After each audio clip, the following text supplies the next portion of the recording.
mentari secerah sang pelangi, sambutlah kami sang pengubah negeri. Guru bergerak pasti berbagi dan mengabdi, religi dan mandiri, solusi untuk negeri. Bergerak cerdaskan bangsa, gotong royong dalam satu irama. Diberi kesempatan dan kesehatan oleh Allah untuk bisa hadir di sekolah kita.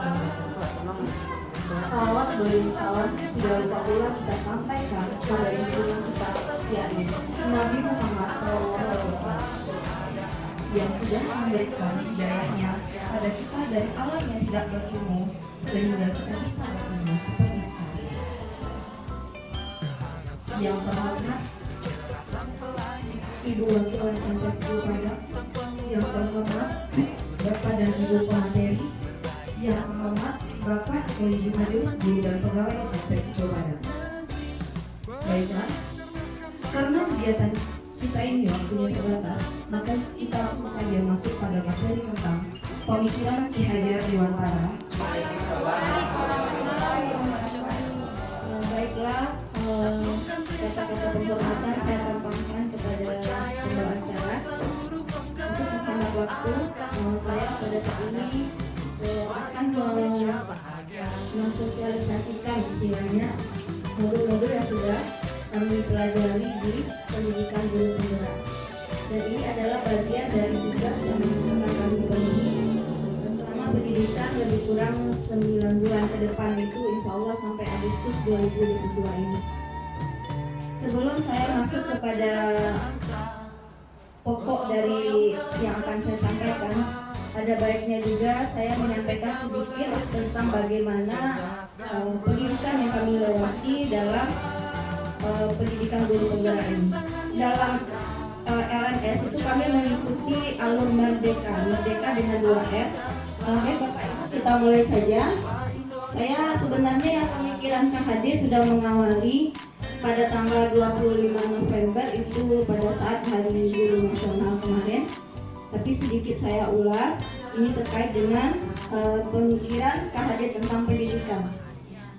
Berdasarkan kepada 6 dasar pemikiran, nanti akan tersusun suatu kalimat bagaimana pendapat KHD tentang pendidikan tersebut. Saya akan ulas yang pertama, yaitu dasarnya bahwa pendidikan itu adalah menuntun, bukan menuntut. Nah, kita harus hati-hati juga nih, beda cuma satu huruf, tapi bisa kita melenceng kepada yang kata kedua, yaitu menuntut. Lalu yang kedua, pendidikan tersebut bersumber pada budi pekerti. Jadi pendidikan tidak cuma pengetahuan, tapi lebih fokus kepada budi pekerti menurut KHD. KHD itu Ki Hajar Dewantara ya Bapak Ibu. Kalau kami mungkin sudah familiar, mungkin ada Bapak Ibu yang belum familiar. Jadi KHD itu adalah Ki Hajar Dewantara. Selanjutnya, yang keempat, pendidikan tersebut adalah harus berpihak kepada siswa. Jadi ada sebuah kalimat yang mungkin kurang menyenangkan bagi kita, yaitu kita sebagai guru harus menghamba. Sebenarnya kalau makna kata yang sebenarnya itu mungkin karena kalimat lagu, karena memang adanya di lagu Mars Guru Penggerak. Biasanya kalimat pada lagu memang cenderung agak berlebihan daripada kenyataannya. Tapi intinya begini, bahwa berpihak ke murid, kita benar-benar dalam melaksanakan pendidikan tersebut memang harus mendahulukan kepentingan murid kita daripada kepentingan kita sendiri. Selanjutnya, dasar pemikiran berikutnya adalah bahwa pendidikan itu adalah bahwa kita guru itu berperan sebagai petani dalam kehidupan. Nah, itu dasar berikutnya. Terakhir, itu pemikiran tentang bahwa anak ini bukan kertas putih, tapi kertas putih maksudnya kalau putih berarti kita yang menulis, tapi kita hanya menebalkan yang sudah ditulis oleh anak-anak kita.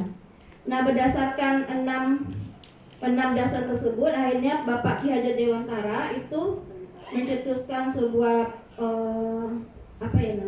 sebuah pendapat atau sebuah pemahaman tentang pendidikan, pemikiran bahwa pendidikan itu menurut Bapak Ki Hajar Dewantara adalah yang pendidikan itu adalah menuntun segala kodrat yang ada pada anak agar mereka dapat mencapai kebahagiaan yang setinggi-tingginya sebagai manusia atau sebagai warga masyarakat.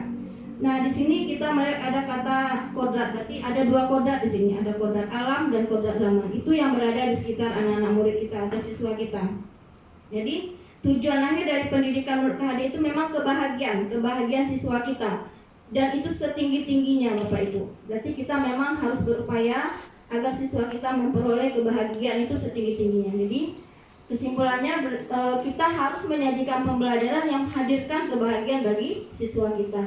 Yang dilakukan nanti itu akan berujung mulai dari pemikiran KHD, kemudian nilai dan peran guru penggerak, lalu yang ketiga adalah visi guru penggerak, ujung akhirnya nanti adalah kepada budaya positif yang ada di sekolah kita. Nanti saya akan menginformasikan menurut yang saya pelajari bagaimana kita menciptakan budaya positif di sekolah kita ini. Sekarang kita lihat dulu peran dan nilai dari guru penggerak. Peran pertama yaitu guru adalah sebagai pemimpin pembelajaran. Nah, ini adalah sesuatu yang sudah lazim kita laksanakan, tidak asing lagi, karena memang di dalam kelas adalah kita pemimpin pembelajaran. Kemudian yang kedua, guru adalah sebagai penggerak komunitas praktik. Mungkin ini bisa kita lihat aplikasinya pada saat kita bergabung dengan teman-teman lain dari sekolah lain, yaitu pada saat kegiatan MGMP. Nah, ini juga bagi yang sudah ikut berarti juga bukan sesuatu yang baru lagi. Selanjutnya, peran ketiga adalah guru sebagai coach bagi guru lain. Coach itu adalah memberi pelatih sebenarnya dalam arti bahasa Indonesianya, tapi di sini artinya guru yang sudah dapat ilmu baru itu membaginya kepada teman-teman yang lain. Jadi kami memang di sini diajarkan untuk dapat ilmu dan berbagi ilmu. Karena memang kekuatan ilmu yang sebenarnya itu Bapak Ibu, menurut saya itu memang dengan berbagi. Semakin banyak kita berbagi, semakin kuat ilmu itu adanya di diri kita.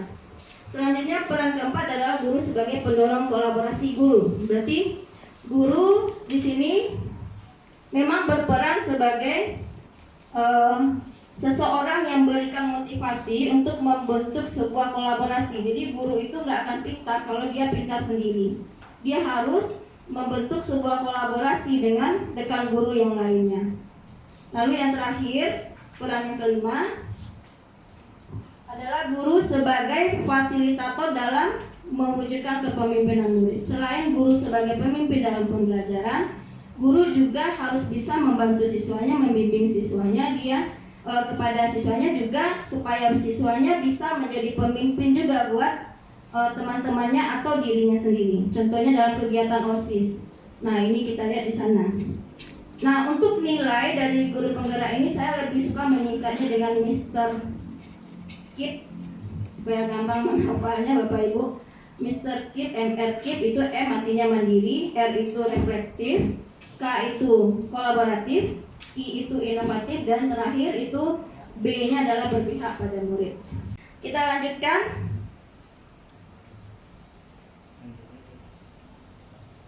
Nah, ujung akhir dari nilai dan peran guru penggerak juga budaya positif nantinya. Nah, sekarang kita lihat visi guru penggerak. Dalam pendidikan, kami diajarkan membentuk sebuah visi, baik untuk diri sendiri, untuk sekolah, atau untuk bidang lain di kehidupan kita, dengan memusatkan pada kekuatan. Jadi kita berfokus pada kelebihan yang kita miliki, meskipun satu dari, misalnya kita memiliki kekurangan 4, satu kelebihan. Nah, kita hanya fokus pada kelebihan itu Bapak Ibu. Jadi yang kekurangan itu kita abaikan dulu, supaya kita bisa membentuk visi yang baik untuk diri kita ataupun untuk sekolah kita. Misalnya sekolah kita memiliki kekuatan di bidang lokasi, nah kita fokus ke sana sehingga kita nanti bisa membangun sebuah visi sekolah yang baik. Nah, ujung akhir dari visi guru penggerak, kalau saya kemarin memang dituntut untuk membuat sebuah visi. Saya membuat visi untuk kelas saya, itu melahirkan pribadi yang religius, berkarakter positif, mandiri, dan kreatif. Dan itu menurut saya tidak terlalu jauh melenceng dari visi sekolah kita. Ujung akhir dari visi guru penggerak itu juga sama seperti tadi, adalah budaya positif. Nah, kita jadi bertanya-tanya sebenarnya apa budaya positif. Nah, kita akan masuk sekarang ke budaya positif. Nah, oke Bapak Ibu, yang pertama faktor yang paling penting ketika kita ingin membentuk sebuah budaya positif di sekolah kita harus memilih kita sendiri sebagai guru itu harus menjadi tauladan.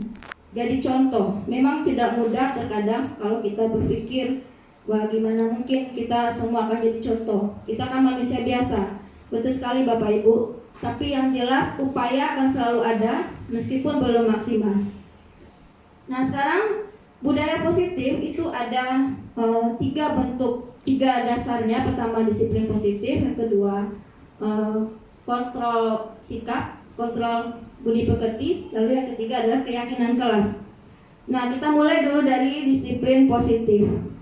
Kalau kita kaitkan dengan pemikiran Bapak Ki Hajar Dewantara untuk menciptakan murid yang merdeka dalam belajar, nah ini sekarang kita akan dihimbau untuk menghadirkan pembelajaran yang merdeka belajar. Yang diperlukan adalah disiplin yang kuat, dan disiplin yang kuat itu harus berasal dari motivasi internal, tidak dari eksternal. Contoh motivasi eksternal, mungkin selama ini kita sering melakukannya, memberi reward atau penghargaan kepada siswa kita untuk yang bagus, untuk yang baik, dan memberi punishment atau hukuman atau sanksi kepada yang melanggar.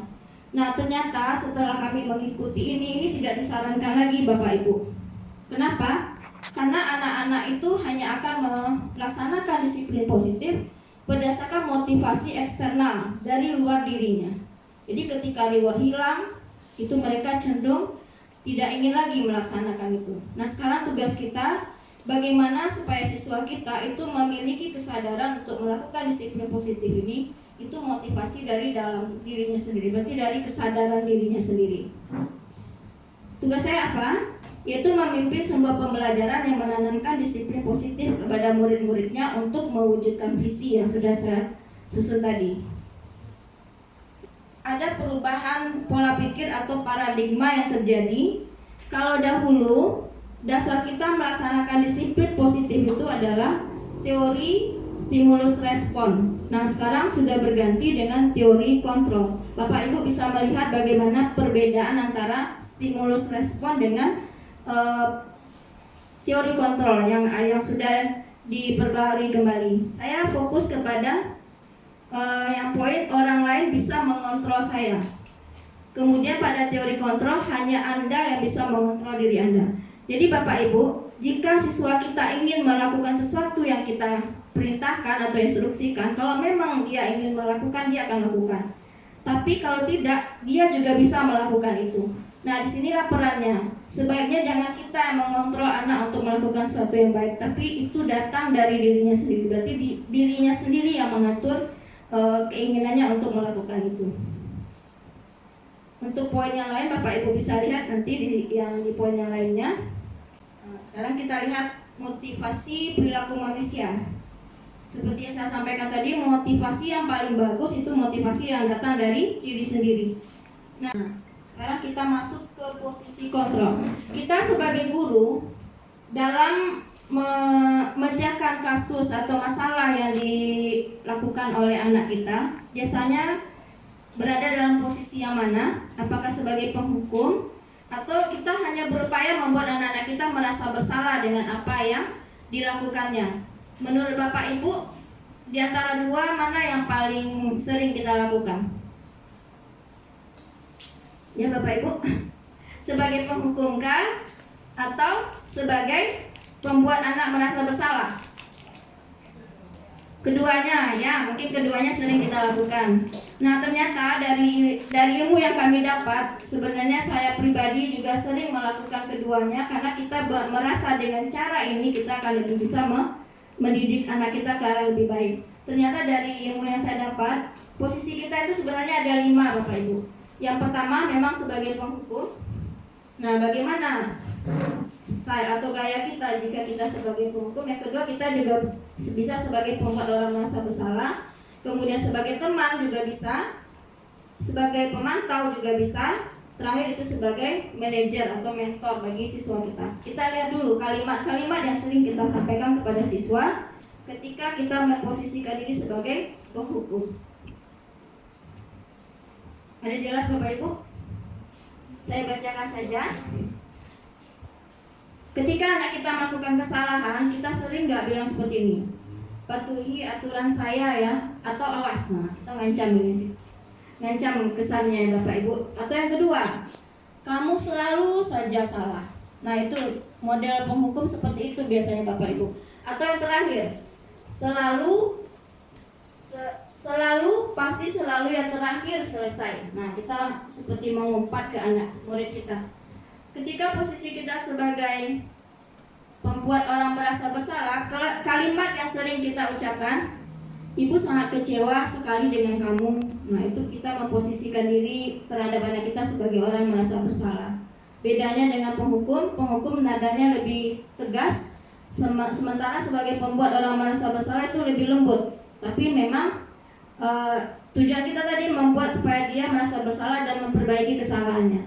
Lalu berapa kali Bapak harus memberitahu kamu ya? Nah, itu modelnya kan Bapak Ibu. Atau terakhir, gimana coba kalau orang tua kamu tahu kamu berbuat begini? Nah, ini modelnya kita, kalimat yang sering kita ucapkan. Nah, atau sebagai teman. Nah, kita biasanya mengucapkan lebih akrab kesannya. Ayo bantulah demi Bapak ya, gitu kan. Yang kedua, ayo ingat tidak bantuan Bapak selama ini. Nah, kita seperti minta balas jasa. Atau yang terakhir, ya sudah kali ini tidak apa-apa, nanti Ibu bantu bereskan ya. Nah, ini kita tidak mengajar mandiri kan anak kita. Nah, atau yang terakhir, terkadang kita merasa ketika posisi sebagai pemantau itu adalah posisi yang sudah paling pas untuk kita. Contohnya, ketika anak kita melanggar peraturan, kita hitung-hitungannya komitmen atau konsekuensi. Nah, peraturan apa yang sudah kamu langgar? Nah, kita bertanya. Kedua, apa yang telah kamu lakukan? Nah, terakhir, kita bicara tentang sanksi atau konsekuensinya kepada siswa. Ternyata dari 3 posisi ini, kami diajarkan di guru penggerak posisi yang paling baik kita laksanakan adalah posisi sebagai manajer atau mentor. Itu sudah mencakup sebagai teman juga, sebagai pemantau juga. Nah, bagaimana kalimat kita kepada siswa Bapak Ibu? Bisa terlihat jelas Bapak Ibu? Bisa saya bacakan saja ya Bapak Ibu ya. Yang pertama,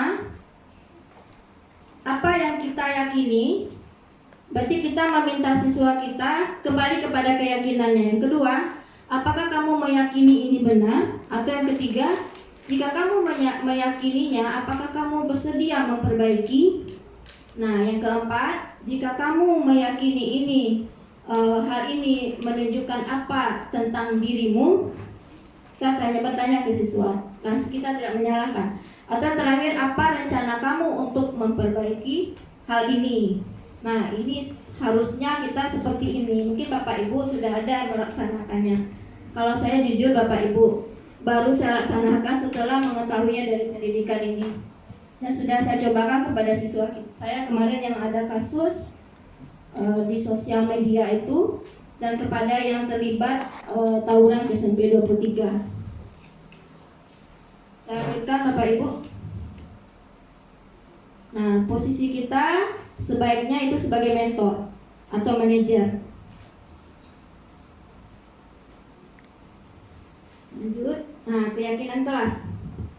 Bicara tentang keyakinan kelas, mungkin seperti biasa kita sudah sering membuat kontrak belajar. Cuma bedanya keyakinan kelas ini dengan kontrak belajar, keyakinan kelas itu sifatnya lebih umum. Misalnya menjaga kebersihan, atau datang tepat waktu, dan positif kalimatnya, tidak ada kata jangan, dilarang, atau tidak boleh. Nah, seperti itu. Kemudian harus diketahui oleh siswa dan diterima oleh siswa dan diyakini bahwa itu memang akan memberi dampak positif pada kegiatan pembelajaran mereka.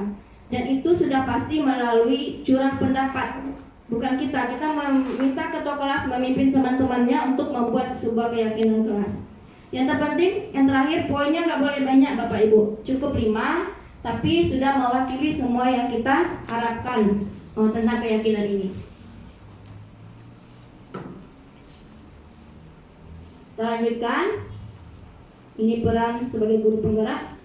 Nah, ada satu hal lagi yang terpenting Bapak Ibu, ketika anak kita melakukan kesalahan, ada 3 tahapan yang terwakilkan dalam sebuah segitiga restitusi. Nah, restitusi ini apa? Restitusi itu adalah sebuah kegiatan kolaboratif antara kita dengan siswa yang tujuannya memperbaiki sebuah kesalahan siswa. Jadi kita tidak membiarkan siswa mencari tahu sendiri mana yang benar, mana yang baik, yang tepat mereka lakukan, tapi kita pandu. Nah, tujuan akhirnya nanti apa? Setelah mereka kembali ke kelompoknya, setelah salah kan kita panggil Bapak Ibu. Setelah kembali, mereka mau memperbaiki kesalahan yang sudah dilakukan. Artinya ketika kembali ke kelas, hal yang dilakukan adalah yang lebih baik dari sebelumnya. Nah, tahapannya ada 3. Pertama, menstabilkan identitas, kemudian validasi tindakan yang salah, dan yang ketiga menanyakan keyakinan. Untuk menstabilkan identitas, kita akan melakukan hal yang terbaik. Nah, sini kita akan yakin bahwa anak-anak kita akan melakukan hal yang terbaik. Kemudian pada validasi tindakan yang salah, semua perilaku itu ada alasannya. Termasuk anak kita berbuat salah dipahami mereka dalam proses memenuhi 5 kebutuhan hidup mereka. Yang 5 itu kebutuhan bertahan hidup, kebutuhan kasih sayang, kebutuhan kesenangan, dan kebutuhan perhatian. Nah, selanjutnya untuk menanyakan keyakinan, kita semua memiliki motivasi internal. Yang terakhir, nah ini segitiga restitusinya ya Bapak Ibu. Nah, saya akan mengenalkan sedikit kalimat supaya lebih mudah kita memahami. Untuk menstabilkan identitas pada tahapan ini, kita akan mengeluarkan kalimat setelah anak kita panggil, siswa kita panggil. Kita akan berkata, biasa saja kamu melakukan ini bukan sesuatu yang gimana? Yang manusiawi, kamu berbuat salah Ananda, misalnya begitu ya Bapak Ibu. Tapi yang Bapak yakini atau Ibu yakini, Ananda pasti ingin berubah ke arah yang lebih baik gitu. Jadi tidak langsung marah-marah, kita stabilkan dulu emosi di diri mereka. Kemudian pada saat validasi tindakan yang salah itu kita mencoba mencari tahu tindakan salah apa yang sudah dilakukan oleh anak kita. Nah, yang ketiga menanyakan keyakinan apa yang sudah mereka tidak penuhi ketika melakukan kesalahan tersebut. Nah, seperti itu ya Bapak Ibu. Ini saya coba lihatkan kalimatnya. Nah, ini lebih kurang. Nah, terakhir kita masuk kepada kesimpulan. Kesimpulan pertama, disiplin positif merupakan disiplin yang berdasarkan pada motivasi internal, berarti dari dalam diri siswa atau kita ya Bapak Ibu. Kemudian motivasi perilaku manusia yang terbaik dalam melakukan disiplin positif adalah karena keyakinan diri, bukan karena penghargaan dan hukuman, atau bukan juga karena takut terlibat konflik. Yang ketiga, posisi kontrol restitusi jika kita sebagai seorang guru adalah manajer. Karena pada posisi ini guru akan berkolaborasi dengan murid untuk mencari solusi dari permasalahan yang mereka hadapi. Yang keempat, keyakinan kelas perlu disusun secara bersama dengan murid di awal semester atau awal pembelajaran agar mereka memiliki acuan perilaku selama berada dalam kelas atau sekolah. Yang kelima, restitusi merupakan proses yang dijalani murid atau siswa untuk memperbaiki kesalahannya agar mereka memiliki karakter yang lebih kuat setelah kembali ke kelasnya. Terakhir Bapak Ibu, segitiga restitusi terdiri dari 3 tahapan. Yang pertama, menstabilkan identitas. Yang kedua, memvalidasi tindakan yang salah. Dan yang ketiga, menanyakan keyakinan kepada siswa kita. Mungkin demikian saja Bapak Ibu yang dapat saya sampaikan.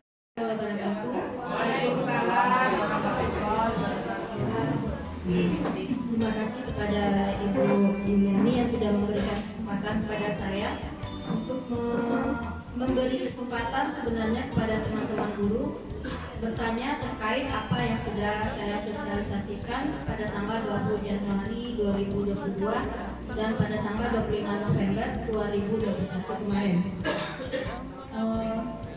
Sebentar Bapak Ibu. Adapun yang sudah saya sampaikan mungkin sedikit saya ulas.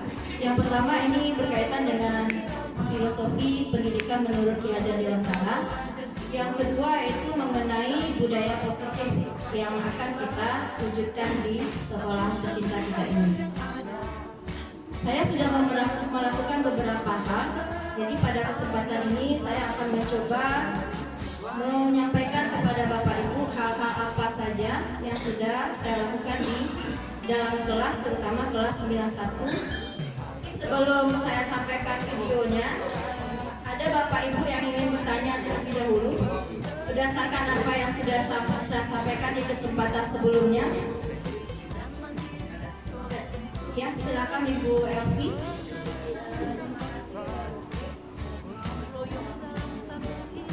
Waalaikumsalam warahmatullahi wabarakatuh.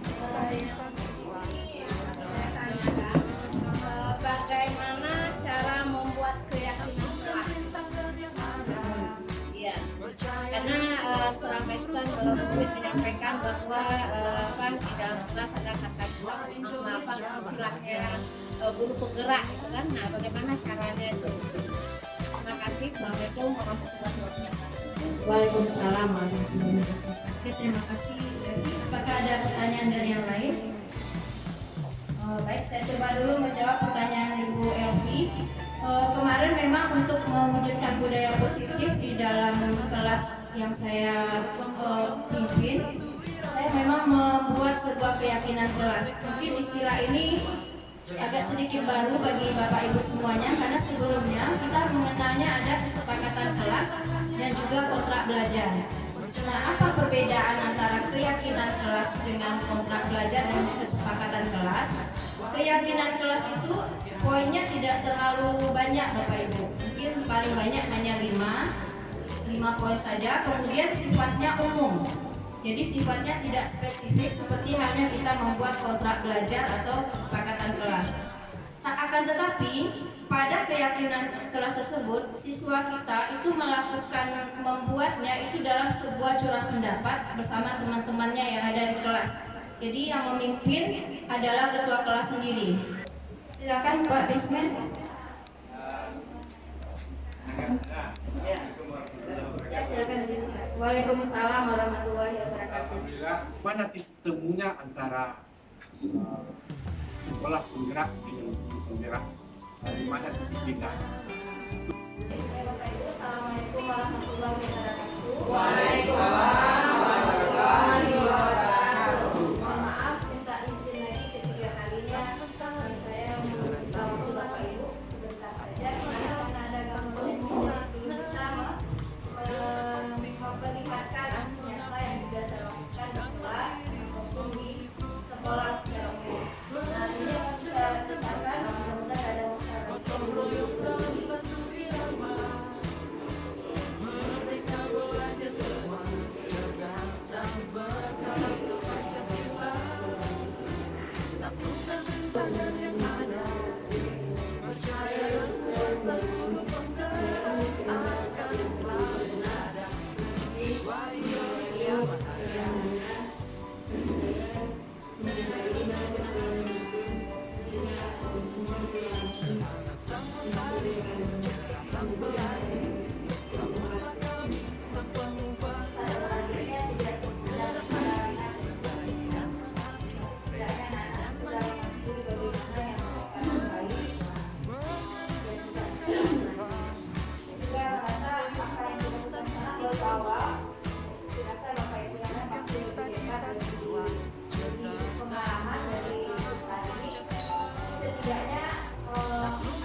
Indonesia bahagia.